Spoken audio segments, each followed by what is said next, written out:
చాలామంది మహిళలకు HPV infection వస్తుంది. కానీ అందరికీ గర్భాశయ ముఖద్వార క్యాన్సర్ రావడం లేదు. అయితే ఎందుకు కొంతమందికి వస్తుంది, కొంతమందికి రావట్లేదనే ప్రశ్నకు బ్రెజిల్, యూరప్, అమెరికా, ఇరాన్ దేశాల్లోని శాస్త్రవేత్తలు వైరస్‌ను కాదు గానీ, మనం రోజు తినే ఆహారాన్ని గమనించారు. వాళ్ళు మళ్ళీ మళ్ళీ గమనించిన విషయం ఏంటంటే, మన ఆహారపు అలవాట్లు మన రోగనిరోధక శక్తిని ప్రభావితం చేస్తున్నాయని. మన రోగనిరోధక శక్తి బలంగా ఉంటే హెచ్పివి ఇన్ఫెక్షన్ దానంతట అదే క్లియర్ అయిపోతుంది. అదే బలహీనంగా ఉంటే హెచ్పివి ఇన్ఫెక్షన్ పెరుగుతుంది గానీ తగ్గదు. దానివల్ల క్యాన్సర్ వస్తుంది. అందుకే మనం రోజు ఏం తింటాం అనేది చాలా ముఖ్యం.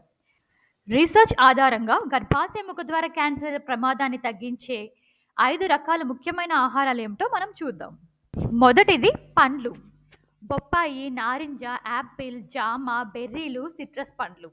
ఎందుకంటే ఈ పండ్లలో యాంటీ ఆక్సిడెంట్స్ ఎక్కువగా ఉంటాయి. అవి హెచ్పివి ఇన్ఫెక్షన్ శరీరం నుంచి తొలగించడంలో సహాయపడతాయి మరియు సర్వైకల్ సెల్స్ను డ్యామేజ్ నుంచి కాపాడుతాయి. ఉదయం, సాయంత్రం పండ్లు తీసుకోవడం మంచిది. జ్యూస్ రూపంలో కాకుండా పండు మొత్తం తినడానికి ప్రయత్నించండి. అప్పుడే ఎక్కువ ప్రయోజనాలు ఉంటాయి. రెండవది కూరగాయలు. ప్రత్యేకంగా ఆకుకూరలు, అలాగే రకరకాల రంగు ఉన్న కూరగాయలు. పాలకూర, మునగాకు, బ్రోకలీ, క్యాబేజ్, క్యారెట్, గుమ్మడికాయ, బీట్రూట్. ఎందుకంటే యూరప్, అమెరికాలో చేసిన స్టడీస్ ప్రకారం ఇవి వైటమిన్ ఏ, ఫోలేట్ ఇస్తాయి. అవి సెల్ డ్యామేజ్ని రిపేర్ చేసి అసాధారణ సెల్ గ్రోత్ని తగ్గిస్తాయి. మీ ప్లేట్లో సగం కూరగాయలే ఉండేలా చూసుకోండి. మనం వండే విధానం సులువుగా జీర్ణమయ్యేలా ఉండాలి. దానివల్లనే మనకు పోషకాలు బాగా లభిస్తాయి. డీప్ ఫ్రైయింగ్ అవాయిడ్ చేయండి. ఇక మూడవది ఫోలేట్, అలాగే వైటమిన్ బి. ఇవి లభించే ఆహారాలు ఆకుకూరలు, పప్పులు, శనగలు, వేరుశెనగ, గుడ్లు. ఫోలేట్ తక్కువగా ఉన్న మహిళల్లో తీవ్రమైన సర్వైకల్ మార్పులు ఎక్కువగా కనిపించాయని రీసెర్చ్ చెబుతుంది. మన రోజు ఆహారంలో పప్పు ఉండేలా చూసుకోండి. అలాగే వారానికి కనీసం 5 రోజులైనా ఆకుకూరలు తినడానికి ప్రాధాన్యం ఇవ్వండి. నాలుగవది మంచి ప్రోటీన్ తీసుకోవడం. ఇది ప్రత్యేకంగా ట్రీట్మెంట్ తీసుకున్న వాళ్ళు ఎక్కువ ప్రోటీన్ తీసుకోవాలి. గుడ్లు, చేపలు, చికెన్, పప్పులు, పెరుగు ఎక్కువగా తీసుకోవాలి. సర్జరీ, రేడియేషన్, కీమో తర్వాత శరీరం కోలుకోవడానికి ప్రోటీన్ చాలా అవసరం. బలహీనత కూడా తగ్గుతుంది. మీ రోజు ఆహారంలో ప్రోటీన్ ఉండేలా చూసుకోండి. ఎక్కువగా కారం, అలాగే ఫ్రై చేసినవి తినడం మానేయండి. ఇక ఐదవది ఖనిజాలు అంటే మినరల్స్. గుమ్మడి గింజలు, నువ్వులు, నట్స్, అలాగే హోల్ గ్రెయిన్స్, ఫిష్, వీటిలో ఇవి సమృద్ధిగా దొరుకుతాయి.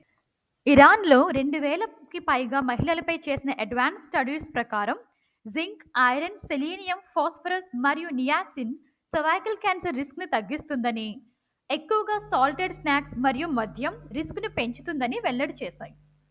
ఈ మినరల్స్ అన్ని సమృద్ధిగా ఉండాలంటే మనం రోజు స్నాక్స్ లేదా బ్రేక్ఫాస్ట్లో సీడ్స్ అండ్ నట్స్ని తీసుకోవాలి. అలాగే మైదా లాంటి రిఫైన్డ్ ఫుడ్స్కి బదులుగా తృణధాన్యాలను ఎంచుకోవాలి. ఇప్పటి వరకు ఏం తినాలో చూసాం కదా, ఇప్పుడు ఏం తినకూడదో చూద్దాం. ప్యాకేజ్డ్ ఫుడ్స్, అధిక చక్కెర, ఫ్రై చేసిన స్నాక్స్, మైదా, ఆల్కహాల్ లాంటివి తగ్గించాలి. ఎందుకంటే ఇవి శరీరంలో ఇన్ఫ్లమేషన్ను పెంచుతాయి. ఆ ఇన్ఫ్లమేషన్ క్యాన్సర్ పెరుగుదలకు సహాయపడుతుంది. ఇంకా ఎవరైతే ఆల్రెడీ క్యాన్సర్ వచ్చి ట్రీట్మెంట్ తీసుకుంటున్నారో వారు ప్రత్యేకంగా ఇంటి భోజనమే చేయాలి. చిన్న చిన్న మోతాదులో తరచుగా తినాలి.